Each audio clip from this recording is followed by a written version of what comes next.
সেখানে হজ করছেন, কোরবানি দিচ্ছেন, সাফা মারওয়া সাই করছেন। নবীদের স্বপ্ন কিন্তু স্বপ্ন নয়, ওহী। এটাকে বলা হয় ইনডাইরেক্ট ওহী।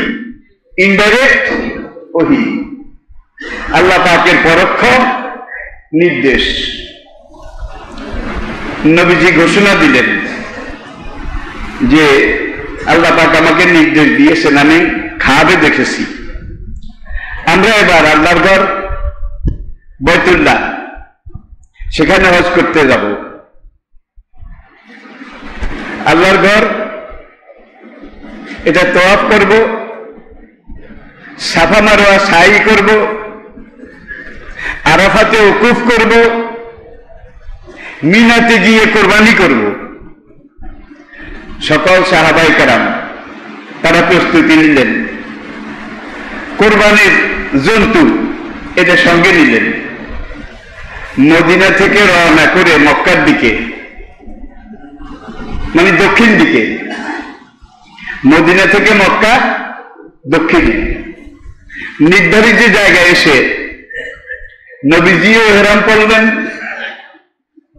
1400 সাহাবা ছিলেন সঙ্গী। কত? 1400। 1500-এর চাইতে 100 কম। তাদেরকে নিয়ে ইহরাম বাঁধলেন। ইহরাম বেঁধে আবার মক্কার দিকে রওনা করলেন। তখনকার দিনের সফর হয় ঘোড়ার পিঠে, নয় উটের পিঠে, নয় পায়ে হেঁটে। এর বিকল্প আর কোনো ব্যবস্থা ছিল না। মদিনা থেকে মক্কা এটা দূরত্ব 450 কিলোমিটার, কম না, 300 মাইল। 300 মাইল। এই পথ 300 মাইল দূরত্ব অতিক্রম করতে তখনকার সফরে, তখনকার দিনে 12 থেকে 15 দিন, 12 থেকে 15 দিন সময় লাগত। নবীজি মক্কার কাছাকাছি এসেছেন। মক্কা থেকে উত্তর দিকে একটা পাহাড়ি এলাকা আছে, সেই সব পাহাড়ে কিছু বন জঙ্গল আছে। এই পাহাড়ি এলাকাটার নাম মাররুজ জাহরাম। মাররুজ জাহরাম। কুরাইশরা মক্কা থেকে রওনা করার সঙ্গে সঙ্গে কিন্তু খবর পেয়েছে যে নবীজি আসতেছেন। তার সঙ্গে প্রায় 1000 সাহাবা। বিরোধিতা ওরা করেছে, কিন্তু একটি হিসাব নিকাশও ওদের ছিল। ওদের চাইতে আমাদের নবীজির হিসাব আরো অনেক কঠিন ছিল, আরো বাস্তব, আরো পারফেক্ট ছিল। ওরা চিন্তা করলো যে বদরের মাঠে আমরা কুরাইশরা 1000 ছিলাম, আমাদের অস্ত্র শস্ত্র সবকিছু ছিল। ইসলামের প্রথম যুদ্ধ কোনটা? বদর। কোনটা?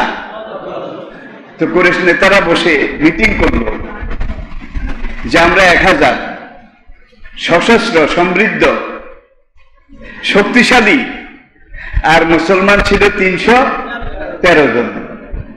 তাও কোনো হাতিয়ার ছিল না, তীর তলোয়ার এগুলোও ছিল না। এগুলোই সেই যুগের হাতিয়ার।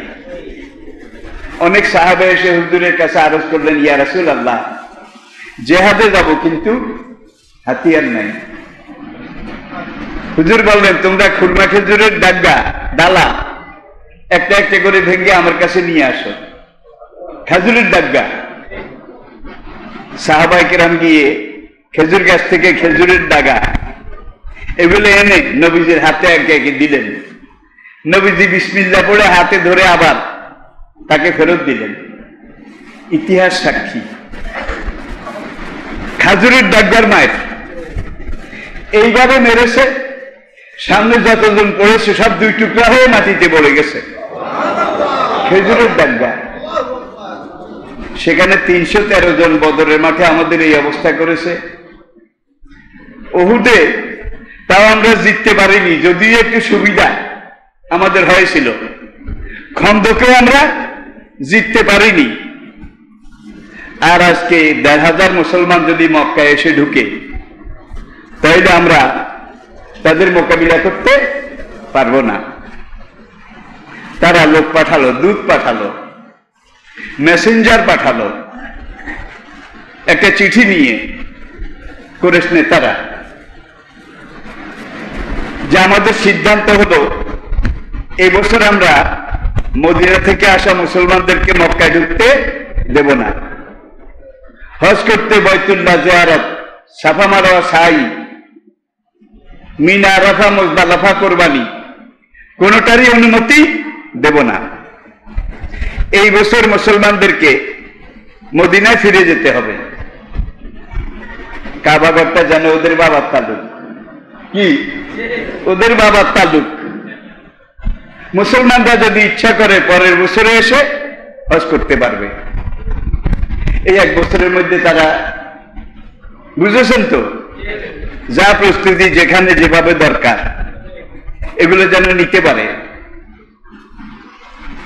চিঠি পেয়ে নবীজি হযরত ওসমান রাদিয়াল্লাহু তাআলা আনহু তাকে আরেকটা চিঠি দিয়ে মক্কার নেতাদের কাছে পাঠালেন।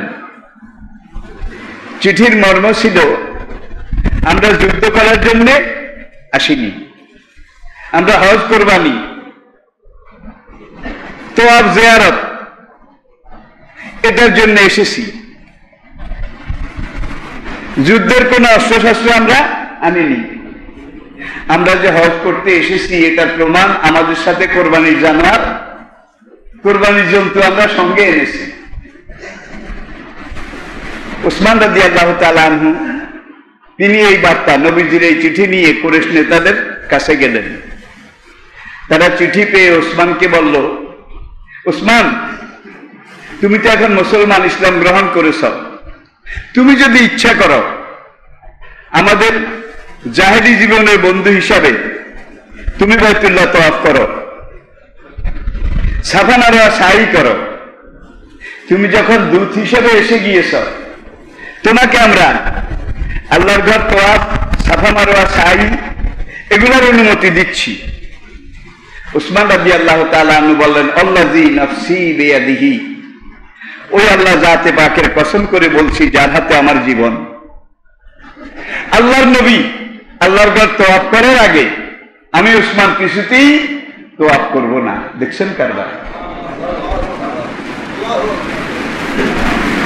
ওরা হযরত ওসমানকে আটকিয়ে রাখলো, ফিরে আসতে দিল না 3 দিন। এটাই নির্ভরযোগ্য রাওয়ায়াত, 3 দিন। কোন কোন বর্ণনা একটু বেশি আছে, একটু কম আছে। এই সময়টা ওসমানকে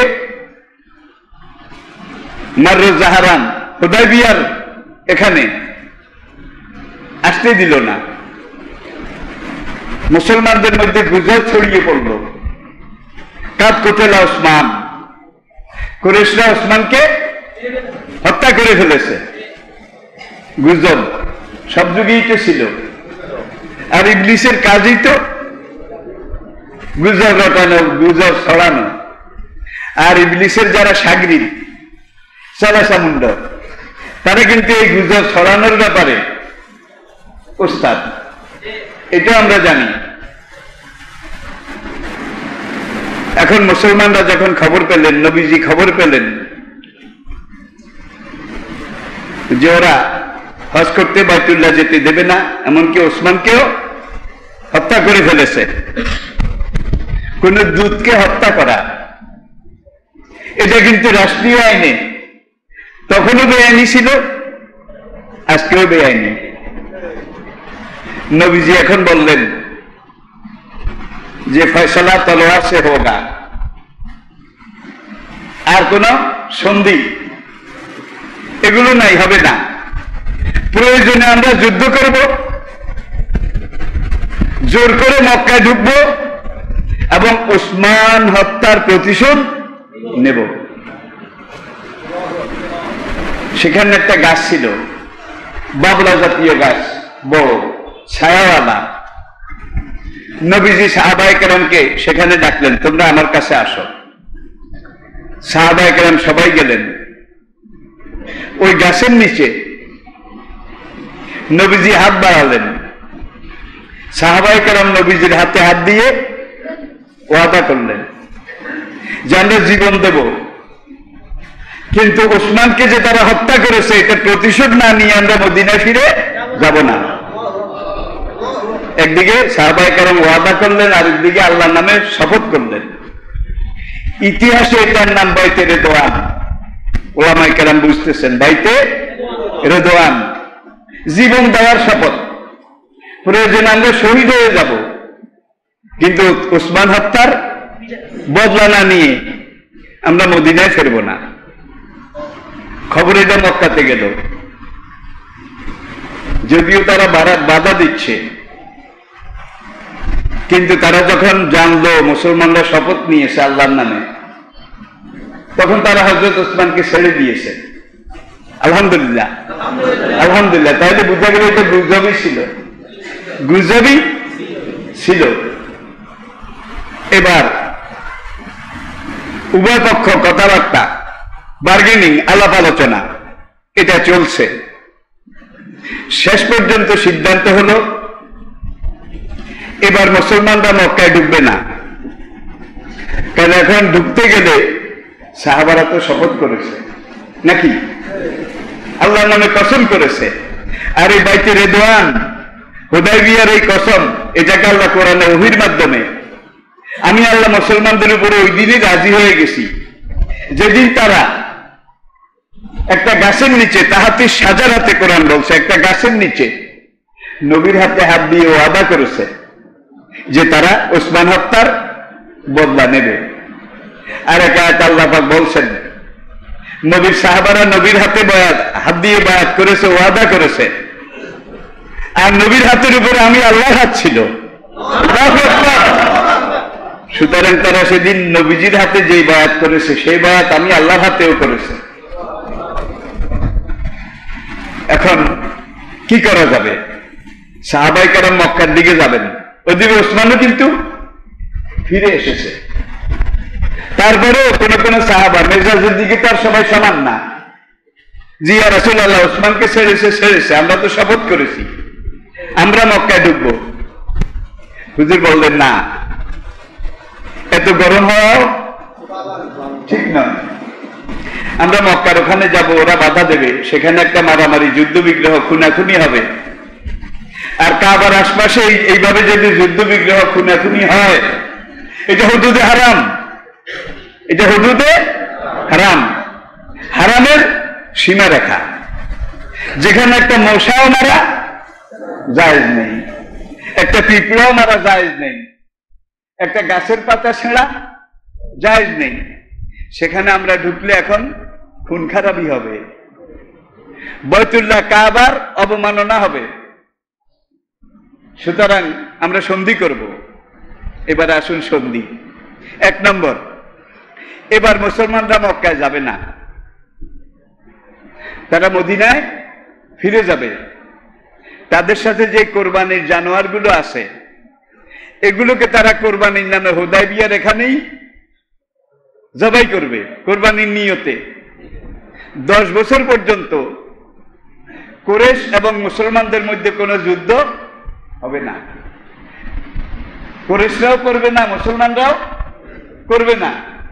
10 বছর পর্যন্ত যুদ্ধ বন্ধ চুক্তি। এরপরে শর্ত যেটা, মক্কার কোন লোক ইসলাম গ্রহণ করে যদি মদিনায় যায়, মদিনার কর্তৃপক্ষ অর্থাৎ নবীজি, মদিনার কর্তৃপক্ষ মক্কার সেই লোককে মক্কাবাসীদের কাছে ফিরিয়ে দিতে বাধ্য থাকিবে। মদিনার কোন লোক যদি কোনো কাজে, কোনো ব্যাপারে মক্কাতে আসে, তাহলে মক্কার নেতৃবৃন্দ, কর্তৃপক্ষ ওই লোককে মদিনা কর্তৃপক্ষের কাছে ফিরিয়ে দিতে বাধ্য থাকবে না। কেমন লাগে? মক্কার কোন লোক মদিনায় গেলে মদিনার কর্তৃপক্ষ তাকে ফেরত দেওয়া লাগবে, আর মদিনার কোন লোক মক্কা আসলে মক্কার কর্তৃপক্ষ তাকে ফেরত দেবে না। হুজুর বলতেছেন, আলী লিখতেছেন, এই শর্ত দুইটা যখন আসলো, আলী কলম রেখে দিলেন। গ্রাম বাংলার আমাদের পরিভাষায় এরকম বলতে হয়, হুজুর চুক্তির খাতা কি নাই, চুক্তির খাতা কি নাই। তাদের লোক মদিনায় গেলে ফেরত দিতে হবে, কিন্তু আমাদের লোক মক্কায় আসলে ফেরত দেবে না। মরেছি বলে পৌঁছে যায়নি, এমন চুক্তির দরকার নাই। হুজুর আলীকে বললেন, ইয়া বুনাইয়া, বাবা দেখো, অসলহ খায়ের, সন্ধি শান্তি চুক্তি এটা সবসময় কল্যাণকর। লেখো। আলী লিখতেছেন। এর মধ্যে মক্কার এক নেতা, সে আবার লোকমা দিল। লোকমা বুঝেন তো? বামাত দিল, বামাত। কয়, আপনি যে লিখেছেন এই চুক্তি, মদিনার নেতা মুহাম্মদ সাল্লাল্লাহু আলাইহি সাল্লাম, মদিনার রাষ্ট্রপ্রধান মুহাম্মদ সাল্লাল্লাহু আলাইহি সাল্লাম আর মক্কার কুরাইশদের নেতাদের সাথে স্বাক্ষরিত হচ্ছে। মিন মুহাম্মাদির রাসূলিল্লাহ ইলা রুয়াসায়ে মক্কা। বুখারীতে কথাটা এইভাবে এসেছে। আল্লাহ রাসূল মুহাম্মদ সাল্লাল্লাহু আলাইহি সাল্লাম এবং মদিনা মক্কা কর্তৃপক্ষ তাদের মধ্যে এই শর্তে এই মর্মে চুক্তি লেখা হচ্ছে। কুরাইশ নেতারা বলল, মুহাম্মদুর রাসূলুল্লাহ এটা লেখা যাবে না, লিখতে হবে মুহাম্মদ ইবনে আব্দুল্লাহ। এখন ওমর রাদিয়াল্লাহু তাআলা একটু গরম হয়ে গেলেন। কে একটু আগে একটা করছিল, নবীর খাতিরে আমরা চুপ করে রয়েছি। মুহাম্মদ যে আল্লাহর রাসূল, এটা আল্লাহর ঘোষণা, এটা পুরো দুনিয়া জানে। এবং মুহাম্মদুর রাসূলুল্লাহ লেখা যাবে না, মুহাম্মদ ইবনে আব্দুল্লাহ লিখতে হবে, এমন চুক্তি আমাদের দরকার নাই। আর ওমর বেটা গরম হইলে কিন্তু তারে থামাইতে খুবই কঠিন ছিল। এইবার ওমর কিন্তু নবীজির শ্বশুর, আবু বকরের শ্বশুর। প্রথম দুই আমিরুল মুমিনিন আবু বকর এবং ওমর রাদিয়াল্লাহু তাআলা আনহুমা, এই দুজন কিন্তু নবীজির শ্বশুর। আর শেষের দুইজন উসমান এবং আলী রাদিয়াল্লাহু তাআলা আনহুমা, এই দুইজন নবীজির মেয়ে জামাই। শ্বশুর দুইজন, জামাই দুইজন। হুজুর আলীকে থামাইলেন যে ঠিক আছে, ওমরকেও বুঝালেন। এখন কুরাইশ নেতারা বলল, আপনাকে রাসূল মানি না, স্বীকার করি না, এজন্যই তো আপনার সাথে আমাদের ঝগড়া বিবাদ। রাসূল মানলে তো আর কোনো বিবাদ থাকতো না। এখন এই কাগজের মধ্যে, চুক্তির মধ্যে আপনি যদি মোহাম্মদ রাসূলুল্লাহ দেখেন আর আমরা এটাতে দস্তখত দেই, দস্তখত, তাইলে মুখে না কাগজে আপনাকে রাসূল হিসাবে মেনে নেওয়া যায়, মেনে নেওয়া লাগে। দেখছেন পলিটিশিয়ান কেউ কম না, কিন্তু মুখে আপনাকে আমরা রাসূল স্বীকার করিনি, করছি না, করব না, কিন্তু এখন কাগজে মোহাম্মদ রাসূলুল্লাহ আপনি লিখেছেন, আমরা এটাতে দস্তখত দিলে কিন্তু আপনাকে রাসূল হিসাবে মেনে নেওয়া হয়। মুখের কথার চাইতে লিখিত ডকুমেন্ট এটা মজবুত, ঠিক কিনা? একটা সাহাবায়ে কেরাম একদল বলে উঠলেন, ইয়া রাসূলুল্লাহ চুক্তির দরকার নাই, রাসূলুল্লাহ এটা থাকবে। হুজুর আলীকে বললেন, বাবা রাসূলুল্লাহ কোনখানে লিখছ? আলী এইভাবে দেখায়, এটা মিন, এটা মুহাম্মদ, এটা রাসূলুল্লাহ। কলমটা আমারে দাও। আলী কলম দিলেন। হুজুর নিজে ওই রাসূলুল্লাহ কথাটা কেটে দিলেন, তিনটা দাগ দিলেন। দাগ দিয়ে আলীকে কলম দিয়ে বলে, এই কাটার উপর দিয়ে তুমি লেখো মুহাম্মদ ইবনে আব্দুল্লাহ। আব্দুল্লাহ ছেলে মুহাম্মদ আর মক্কার কুরাইশ নেতাদের মধ্যে এই চুক্তি। আল্লাহু আকবার। এই হুদায়বিয়ার সন্ধি, এটাকেই কিন্তু পরবর্তীতে আল্লাহ পাক একটা সূরা নাজিল করেছেন, সূরা ফাতহা। ইন্না ফাতাহনা লাকা ফাতহাম মুবিনা। হুদায়বিয়ার সন্ধি এটা ছিল পুরা বিশ্ব বিজয়ের প্রবেশদ্বার, তোরণদ্বার। এই হুদায়বিয়ার সন্ধির পরেই কিন্তু শুরু হয়েছে ইসলামের জাগরণ, এইটা আপনারা জানেন। তাহলে সাহাবায়ে কেরাম কেউ কেউ অপছন্দ করেছেন। চুক্তিতে এখন দস্তখত হবে, একদিকে নবী আর একদিকে কুরাইশ নেতারা। এমন সময় আবু জান্দাল, একজন সাহাবী, আবু জান্দাল, লোহার শিকল, হাতেও শিকল, পায়েও শিকল, ডান্ডা বেড়ি, চিনেন তো? ডান্ডা বেড়ি, সারা গায়ে জখম, রক্ত দগদগ করে, এখানে কেটে ফেলেছে, এখানে শেষে ফেলেছে, এখানে দাঁত ভেঙে ফেলেছে, মানে নির্যাতন। অপরাধ একটা, কেন? ইসলাম গ্রহণ করেছে, নাকি অন্য কোনো অপরাধ? ইসলাম গ্রহণের কারণে। সব মুসলমানের কিন্তু মক্কাতে এই অবস্থা করেছিল ওরা, কিন্তু কোন মুসলমান বোধহয় ইসলাম ছেড়েছে? বলেন, একজন জীবন দিতে রাজি হয়েছে, কিন্তু ইসলাম ছাড়তে রাজি হয়নি। এখন সাহাবায়ে কেরাম কেউ কেউ বললেন, ইয়া রাসূলুল্লাহ, আবু জান্দাল তো মুসলমান হয়েছে, কত মার খাইছে, তার শরীরের দিকে তাকাইলে এটা বোঝা যায়। এখনো তো চুক্তিতে দস্তখত আপনিও করেননি, ওরাও করেনি। দস্তখত যখন হয়নি, চুক্তি এখনো কার্যকর বলবৎ হয়নি। আবু জান্দালকে আপনি আমাদের মধ্যে, সাহাবাদের দলের মধ্যে ফিরাই দেন। কুরাইশ নেতারা বলল, যদিও দস্তখত হয়নি, কিন্তু চুক্তি তো লেখা হয়ে গেছে, সুতরাং আবু জান্দালকে ফিরাই দেওয়া যাবে না। কেমন একটা কঠিন মুহূর্ত, চিন্তা করেন।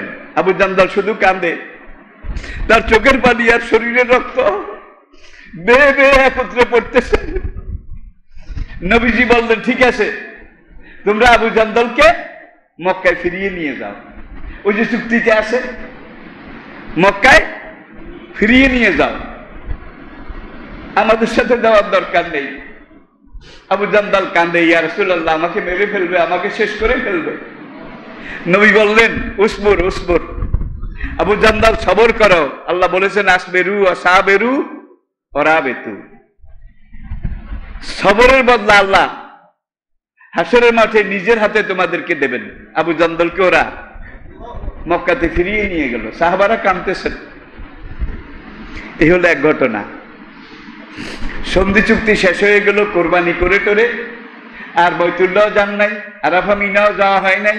এখান থেকে মুসলমানরা মদিনায় ফিরে এসেছেন। এখান দিয়ে ঘটনা একখান কিন্তু ঘটছে। সেই ঘটনাটা হলো যে মক্কাতে একজন লোক কয়েকদিন আগে ইসলাম গ্রহণ করেছে। তার নাম আবুল বসির। আবুল বসির, বুখারী শরীফ থেকে বলতেছি, কিতাবুল মাগাজি, একটাও কিন্তু আমার মুখের কথা নয়। আবুল বসির তার নাম। ইনি মক্কাতে ইসলাম গ্রহণ করেছেন।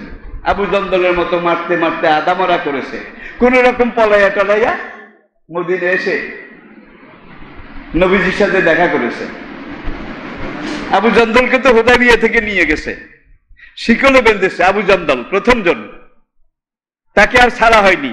আবুল বসির কিভাবে যেন কি জেল থেকে অনেক সময় আসামি পালায় না, এইভাবে পালিয়ে ছুপিয়ে মদিনা মসজিদে নববীতে এসে হুজুরের সাথে দেখা করলেন।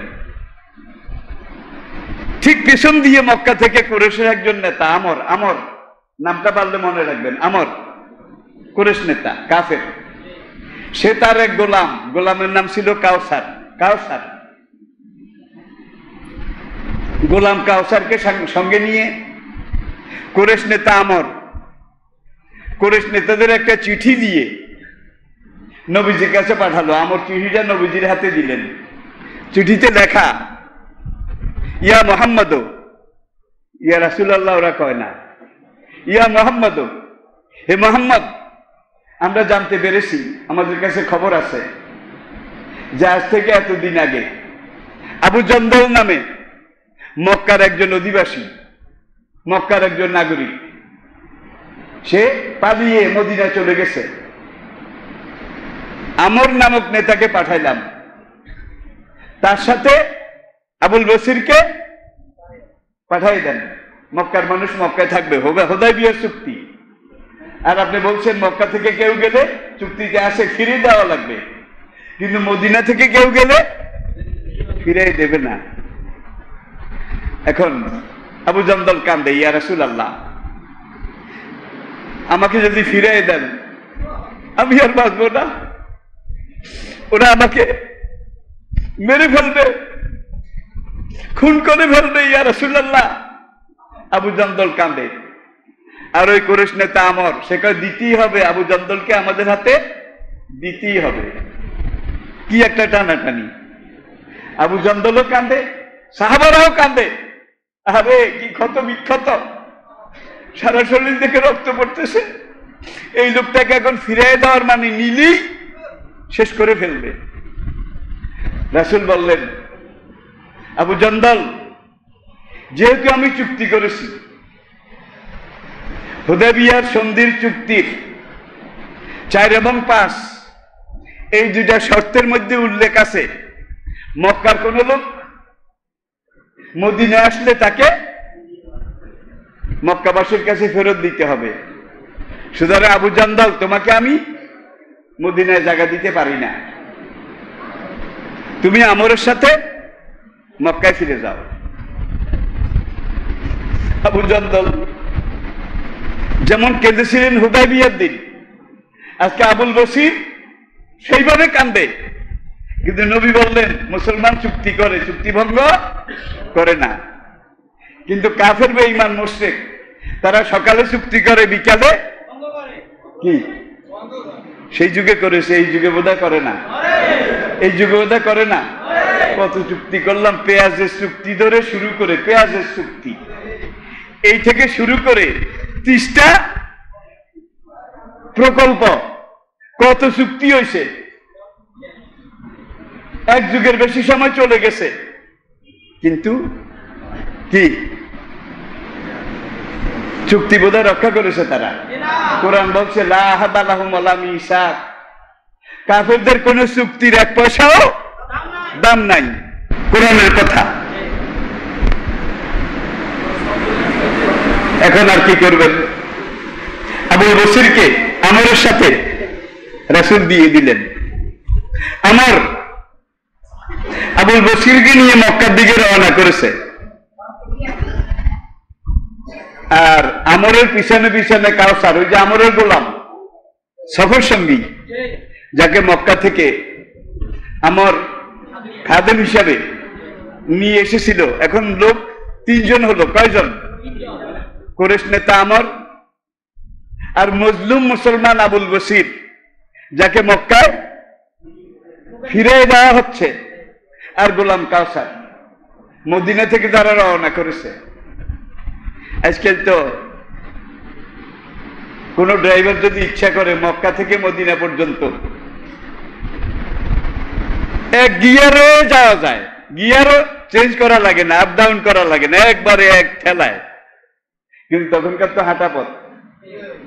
এখন মদিনা থেকে তারা রওনা করেছে। তখনকার রাস্তা ছিল, মদিনা থেকে প্রথম পশ্চিম দিকে যাওয়া লাগতো। পশ্চিম দিকে যেতে যেতে 40 কিলোমিটার পশ্চিমে গিয়ে লোহিত সাগরের কিনার দিয়ে একটা রাস্তা আছে, সেই রাস্তা দিয়ে মক্কাও যাওয়া যায়, দামেস্ক, সিরিয়া, লেবানন, মিশর পর্যন্ত যাওয়া যায়। আর সেই যুগের যত বাণিজ্য কাফেলা, সফরের কাফেলা, সব এই রাস্তা দিয়েই চলতো। আর এই রাস্তাটা লোহিত সাগরের পূর্ব পার দিয়ে, লোহিত সাগরের পূর্ব পার দিয়ে। এখন ওই ঠিক লোহিত সাগরের পাড়ে যাওয়ার আগে এখানে শহরের পাড়ে কিন্তু একটা নদী বন্দর, নৌবন্দর, বর্তমান অয়েল রিফাইনারি, তেল শোধনাগার, এটার নাম ইয়াম্বু। ইয়াম্বু যারা মক্কা মদিনায় গিয়েছেন, দেখেছেন, ওখানে চাকরি করেছেন, তারা কথাগুলো ভালো বুঝবেন। এখান থেকে 9 কিলোমিটার সামনের দিকে গেলে, পশ্চিম দিকে গেলে লোহিত সাগর, ইয়াম্বু শহর। ইয়াম্বু যাওয়ার 9 কিলোমিটার আগে এখানে একটা জায়গা, পাহাড় আছে ছোট ছোট, পাহাড়ের মধ্যে বাবলা কাটা, ঝোপ জঙ্গল আছে। এখন আবুল বসির তিনি বললেন, ভাই আমর, হাঁটতে হাঁটতে ক্লান্ত হয়ে গেছি, আসুন আমরা এখানে একটু বিশ্রাম করে নেই। আমারও তো ক্লান্ত হয়েছে, সে বলল, হ্যাঁ কথা তো ঠিকই বলেছো, আসো আমরা এখানে পাহাড়ের এখানে গাছপালা আছে, ছায়া আছে, আমরা কিছুক্ষণ এখানে জিরিয়ে বিশ্রাম করে কিছু হালকা চা পানি খেয়ে একটু ফ্রেশ হয়ে নেই, তারপরে আবার রওনা হব। এখন এখানে জায়গাটার নাম ইস, ইস দীর্ঘই তালিববস, আবার বলছি ইস দীর্ঘই তালিববস। এই পাহাড়ের পাশেই কিন্তু হুজুরের আম্মা মা আমেনা তার কবর, এই ইসের পাহাড়ের কাছে, পাশে একেবারে লাগোয়া। এখন নাস্তা টাস্তা খেয়ে ফ্রেশ, এখন রওনা করার আগে আবুল বসির খালি ওই আমার কোরেশ নেজাদার তলোয়ারের দিকে তাকায়। বাটটা হাড়ের তৈরি, হাড়ের উপর দিয়ে আবার সোনার জড়িবুটি, মানে মহামূল্যবান। এখন ওই সাহাবী আবুল বসির তিনি কেবল তলোয়ার এটার দিকে তাকায়, আমরের তলোয়ার আর কি। এখন আমর বলে, তলোয়ার এটার দিকে বারবার তাকাও, কারণটা কি? আমর বলে, এত সুন্দর বাট, এত ধারালো তলোয়ার, এমন তলোয়ার তো আমি কোনোদিন দেখি নাই। এখন আমর একটু খুশি হইল, তার তলোয়ারের প্রশংসা করতেছে। কয়, তলোয়ার এটা ধার কিরকম জানো? কয়, তলোয়ার দেখলেই তো বোঝা যায়, ইস্পাতের চাইতে ধার। আমার কাছে ধার হইলে কি হবে? এত ধারালো তলোয়ার, কিন্তু বদরের ময়দানে আমাদের কোনো কাজে আসে নাই, বদরের যুদ্ধে আমাদের কোনো কাজে আসে নাই। আসলে কি আসেনি? তাদের এত ধারালো, এত ভালো ভালো তলোয়ার ছিল, আর মুসলমানদের খাজুরের ডাব্বায় কাম শেষ। আল্লাহু আকবার। আল্লাহ পারে নাকি পারে না? আসলে এখন আমার কয়, তলোয়ারটা যদি একটু আমার হাতে দিতা, কিরকম ধার, আমি একটু সাইডে মনটা জুড়াইতো। ধরো ধরো, একবার ওই খাপের থেকে খুলে আমরের হাতে দিল। আমর ধার পরীক্ষা করে আর চোখের দিকে চায়, এমন কোপ দিছে, সিনার এখান দিয়ে দুই ভাগ হয়ে দুই দিকে পড়ে গেছে। গোলাম একটা ছিল সঙ্গী, কাউসার, না মনে আছে? কাউসার দিছে মদিনার দিকে দৌড়, ডরাইছে যে মক্কা যাওয়া আমার কাম না। আর কাউসারে আমার মনিককে এক কবে দুই টুকরা করেছে, আমাকে তো ছাড়ার কথা না। সে রাসূলের কাছে গিয়ে আত্মসমর্পণ করেছে, কান্দে আর কাঁপে, কান্দে আর কাঁপে। নবীজি বললেন, এই ব্যক্তি নিশ্চয়ই কোনো কঠোর জিনিস দেখেছে, কঠোর। কিছুক্ষণ পরে আবু জন্দল চুপি চুপি মসজিদে নববীতে গেছে। মনে আছে আবু জন্দল? মনে আছে আবু জন্দল? দেখেন, গিয়ে হুজুরে সালাম দিল, আমরের তলোয়ার এটা নবীর সামনে রাখলো।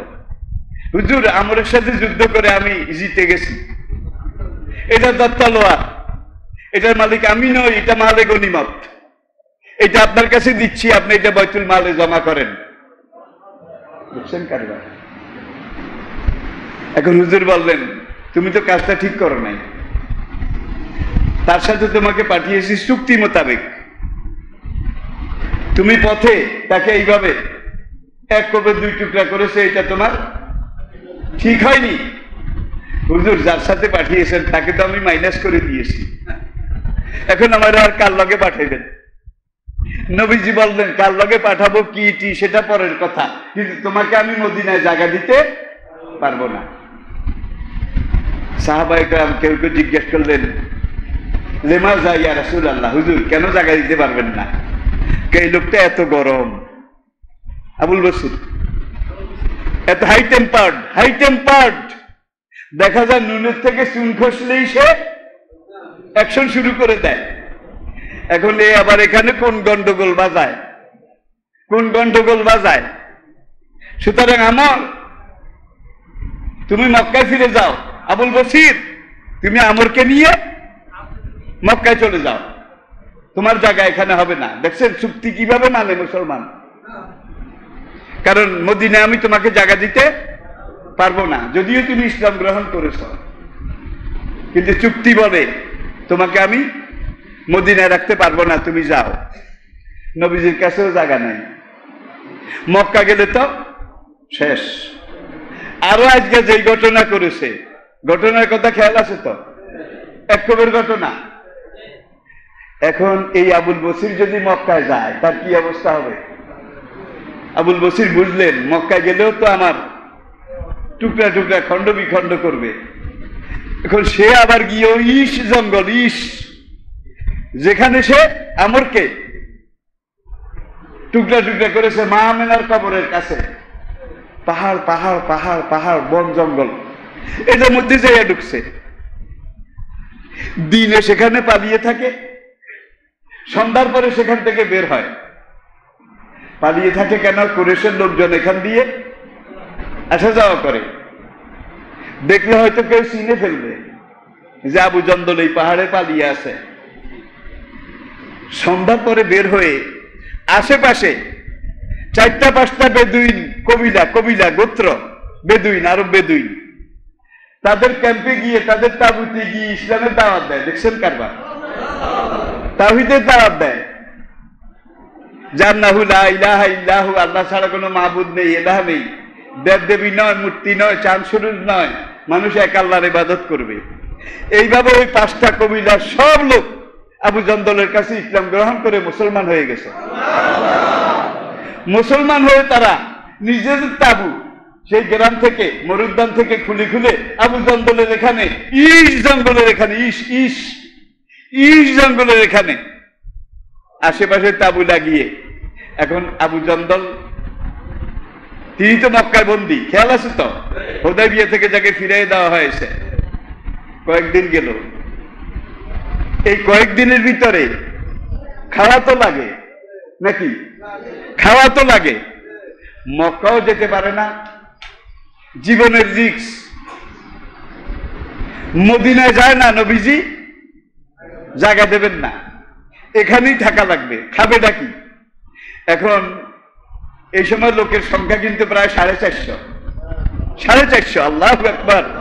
ওই যে বিভিন্ন কবিলা আসে এখানে পলায়, এগুলাকে বলা হয় গেরিলা যুদ্ধের কি সৈন্য, পালিয়ে পালিয়ে, জব বুঝে আক্রমণ, এমবুশ, এমবুশ, জব বুঝে কোপ দেয় আর পালিয়ে থাকে, এটা গেরিলা যুদ্ধ। এখন কুরাইশদের কাফেলা এখান দিয়ে সিরিয়া যায়, বসরা যায়, দামেস্ক যায়, মিশর যায়। এই 3 থেকে 400 আরব বেদুইন যারা ইসলাম গ্রহণ করেছে আবুল বসিরের কাছে, তারা পরামর্শ নিল যে কুরাইশরা তো আমাদের দুশমন, তারা এখান দিয়ে যখন আসা যাওয়া করবে, আমরা সুযোগ বুঝে তাদেরকে আক্রমণ করে তাদের মাল সম্পদ কেড়ে এনে এখানে রান্না বান্না করে খাবো। কামটা ভালোই হয়েছে। আমরা এখানে থাকবো, এখানে খাবো। কি খাবো? কুরাইশের লোকজন যারা আমাদের শত্রু, ইসলামের শত্রু, তারা তো এখান দিয়ে আসা যাওয়া করে, এটা ছাড়া আর কোনো বিকল্প পথ নাই। এখন আমরা সময় বুঝে, অবস্থা বুঝে, জায়গা বুঝে, গেরিলা ভাবে, গভীর ভাবে গিয়ে আক্রমণ করে তাদের সব নিয়ে আসবো, এসে এই পাহাড়ের ভিতরে লুকিয়ে লুকিয়ে খাবো। এইভাবে তাদের সংখ্যা প্রায় 500-র কাছাকাছি গেল। এখন কুরাইশরা দেখলো যে ইয়াম্বু আর ইস, ইস, ইয়াম্বু এবং ইস, এই দুইটার মাঝখানে আসলেই কাফেলা আক্রান্ত হয়, লুটপাট হয়, তাদের সবকিছু কেড়ে নিয়ে একদল গেরিলা পাহাড়ের ভিতরে ঢুকে যায়। আবু জন্দল খবর পাইছে, খবর পাইয়া কোনো একদিন কোনোভাবে ওই লোহার শিকল এইটাকে ভেঙ্গে কেটে গোপনে আবু জন্দলে এসে ইস জঙ্গলে আবুল বসিরের লগে যোগ দিছে। এতদিন সেনাপতি আছিল আবুল বসির একজন, আবু জন্দল আসার পরে 2 জন। খালেদ ইবনে ওলীদের ছোট ভাই খবর পেয়ে ইসলাম গ্রহণ করেছে, সে এসে এই লগে যোগ দিছে। এই 3 জন royal size, royal size, king size সাহসী বীর, একজন আবু জন্দল, আরেকজন আবুল বসির, আরেকজন খালেদ ইবনে ওলীদের ছোট ভাই। এখন এই 3 জনের নেতৃত্বে গেরিলা যুদ্ধ আরো চরম রূপ ধারণ করেছে। কুরাইশের কোনো কাফেলা এখন এখান দিয়ে আর ব্যবসা বাণিজ্য করতে পারে না, আসা যাওয়া করতে পারে না। এখানে আসলেই আক্রমণ, আসলেই আক্রমণ। এখন তারা প্রত্যেকটা কাফেলার সামনে অতিরিক্ত পাহারা লাগাইছে। পাহারা বুঝেন তো, সশস্ত্র কিছু লোক প্রত্যেকটা কাফেলার সামনে এবং পিছনে। এক একটা কাফেলার মধ্যে কয়েকশত উট থাকতো, কয়েকশ, প্রত্যেকটা পণ্য বোঝাই থাকতো। আর আপনারা জানেন উটকে মরুভূমির জাহাজ বলা হয়, তখন তো আর গাড়ি ঘোড়া ছিল না। তো সামনে মনে করেন 100টা উটের সামনে একদল সশস্ত্র লোক পাহারাদার। কুরাইশ নেতারা বেতন, মোটা অঙ্কের বেতন দিয়ে এদেরকে এই পাহারাদার নিযুক্ত করেছে। আবার 100 উটের পিছনে আরেক দল পাহারাদার, মাঝখান দিয়া এরা গনে। হ্যাঁ, পাহারাদাররা গেছে, উট কয়টা গেছে, আর বসরা সিরিয়ার দিকে যাইতে এরা উট গনে। এই কাফেলার মধ্যে উটের সংখ্যা কত একটা হিসাব করে আর কি, পাহাড়ের কিনারে দাঁড়িয়ে দাঁড়িয়ে। এখন এই কাফেলা যখন মাঝামাঝি আসে, তখন ওই আগের আলারাও অনেক দূরে, পিছের আলারাও অনেক দূরে, মাঝখানে আক্রমণ করে এই আবার আগের কাম। এখন এইভাবে কয়েক ঘটনা হওয়ার পরে পাহারাদাররা মক্কার নেতাদেরকে বলে যে আমাদেরকে তোমাদের পাহারাদারি করা এটা সম্ভব নয়। এখানে গেরিলা আক্রমণ যারা করে তারা সাংঘাতিক নয়, সাড়ে সাংঘাতিক। তাদেরকে রোখার ক্ষমতা শক্তি আমাদের নাই। এখন খরচ বাড়লো, প্রত্যেকটা কাফেলার পিছনে এইভাবে সামনে পিছনে পাহারাদার, খরচ অনেক বাড়লো। কিন্তু এখানে ইস আর ইয়াম্বু, ইস এবং ইয়াম্বু এই দুই জায়গার মাঝখানে আসলেই কাফেলা আক্রান্ত হয়। কুরাইশ নেতারা খবর পেল যে ওই যে আবুল বসির আমরকে হত্যা করেছিল সেই পাহাড়ের ভিতরে, আবু জন্দল পালিয়ে এই পাহাড়ের ভিতরে, খালেদের ছোট ভাই পালিয়ে এই পাহাড়ের ভিতরে। এখন দেখা যায় এরা এমন পাহাড়ের ভিতরে আশ্রয় নিয়েছে, এদেরকে আক্রমণ করে পর্যদস্ত করা যাবে না। আর মদিনা থেকে 30 কিলোমিটার দূরে গিয়ে আমরা যদি এই মুসলমান গেরিলা এদের উপরে আক্রমণ করি, মদিনার মুসলমানরা চুপ করে থাকবে না। কথাও তো ঠিক, চুপ করে থাকবে না। নবী তো চুক্তি রক্ষা করেছে, আবু জন্দলকে আমাদের হাতে ফিরিয়ে দিয়েছে, সে পালিয়ে চলে গেছে। আবুল বসিরকেও আমাদের হাতে ফিরিয়ে দিয়েছে। নবী তো চুক্তি রক্ষা করেছে, নবী তো চুক্তি ভঙ্গ করেনি। এখন আমরা যুদ্ধ করতে হলে শুধু এই গেরিলাদের সাথে করা লাগবে। আর এখানে যদি আমরা গেরিলাদের উপরে কোনো অ্যাকশন নিতে যাই, তাহলে মদিনার মুসলমানরা চুপ করে থাকবে না। তারা চিঠি একটা লিখে পাঠাইলো। এইবার দেখছে যে মিন রুয়াসায়ে মক্কা এলা মুহাম্মাদুর রাসূলুল্লাহ সাল্লাল্লাহু আলাইহি ওয়াসাল্লাম, দেখছেন খেলার নাম বাবাজি। আজকে তারা নিজেরাই লিখছে মক্কার কুরাইশ নেতাদের পক্ষ থেকে আল্লাহ রাসূল মুহাম্মদ সাল্লাল্লাহু আলাইহি ওয়াসাল্লামের কাছে এই চিঠি। চিঠির মর্ম কি বলবো? হ্যাঁ, সার কথা, মূল কথা যেটা সেটা হলো, ইয়া রাসূলুল্লাহ, ইর জঙ্গলের ভিতরে মদিনা থেকে আসা, মক্কা থেকে যাওয়া আশপাশের কবিলা গোত্রের কয়েকশো লোক এই পাহাড়ের ভিতরে, জঙ্গলের ভিতরে পালিয়ে থাকে। দিনের বেলায় রাত বিরাতে আমাদের কাফেলার উপরে আক্রমণ করে, এমন ভাবে আক্রমণ করে, লুটপাট করে সব নিয়ে যায়। এখন আমাদের ব্যবসা বাণিজ্য বন্ধ হয়ে গেছে, সম্ভব না। মক্কাতে দুর্ভিক্ষ শুরু হয়ে গেছে, কারণ তখন ব্যবসা বাণিজ্যের উপরেই কিন্তু সব চলত। ইয়া রাসূলুল্লাহ, আপনার কাছে অনুরোধ করি, ইস জঙ্গলের এখানে আবুল বসির এবং আবু জন্দল এই দুইজনের নেতৃত্বে যে গেরিলা মুসলমান রয়েছে, এদেরকে আপনি মদিনায় ফিরিয়ে নেন, এদেরকে আপনি মদিনায় ফিরিয়ে নেন। এখন থেকে মদিনার কোন লোক মক্কায় আসলে সঙ্গে সঙ্গে আমরা তাকে মদিনায় পাঠিয়ে দেব। দেখছেন কারবার। আর মদিনার কোন লোক যদি মক্কা আসে আমরা পাঠিয়ে দেব, মক্কার কোন লোক যদি মদিনায় যায় তাকে আপনি আর ফেরত পাঠানো লাগবে না। দেখছেন, তাহলে বুঝা গেল জীবনের ঝুঁকি নিয়ে পাহাড়ের ভিতরে পালিয়ে পালিয়েও তারা সেই কুরাইশের যেই শিখুন্ডি শক্তি, এটাকে পদানত করতে পেরেছিল। ঠিক কিনা বলেন? হুদায়বিয়া সন্ধির পরে যে ঘটনা আবুল বসির এবং আবু জন্দলের, এই দুইজন মুসলমান, রাসূল আবু জন্দলের নামে একটা চিঠি লিখলেন। কুরাইশদের ওই চিঠি পাওয়ার পর, আবু জন্দল, কুরাইশরা তোমাদেরকে নিরাপত্তা দিয়েছে, কুরাইশরা চিঠির মাধ্যমে লিখিতভাবে আমার কাছে অনুরোধ করেছে, মক্কা থেকে কোনো লোক আসলে আর ফেরত দেওয়া লাগবে না, এখন তোমরা মদিনায় ফিরে আসো। নবীর দূত চিঠি নিয়ে যখন ইট জঙ্গলে আসলো, এখানে পৌঁছার একটু আগেই কিন্তু আবু জন্দল মারা গেছেন, তার কবরটাও সেখানে, মা আমিনার কবরের কাছাকাছি, ইট জঙ্গলের এখানে। এরপরে মুসলমান গেরিলারা আবু জন্দলের নেতৃত্বে প্রায় 500 গেরিলা, তারা মদিনায় গিয়ে মুসলিম বাহিনীর সাথে একত্র হলেন, যোগ দিলেন। এই ছিল হুদায়বিয়ার সন্ধি এবং হুদায়বিয়ার সন্ধির পরবর্তী অবস্থান। আমি আপনাদেরকে কিচ্ছা বলার জন্য এই ঘটনাটা বলিনি, কি শিক্ষা আছে কিনা? মুসলমান যেখানে থাকুক, যে অবস্থায় থাকুক, যতক্ষণ জীবিত আছে ইসলামের পক্ষে কাজ করে যাবে, যতক্ষণ জীবিত আছে সে ইসলামের পথে চলবে, ইসলামের কথা বলবে, আর বাতিলের সাথে কোন অবস্থাতে আপোষ করবে না। আর বাতিল যখন তাদেরকে বাধা দিতে আসবে, সুযোগ মতো আবুল বসিরের মতো, কি তাহলে ইসলাম, এটা ইসলাম। আল্লাহ পাক আমাদেরকে বুঝার তৌফিক দান করুন।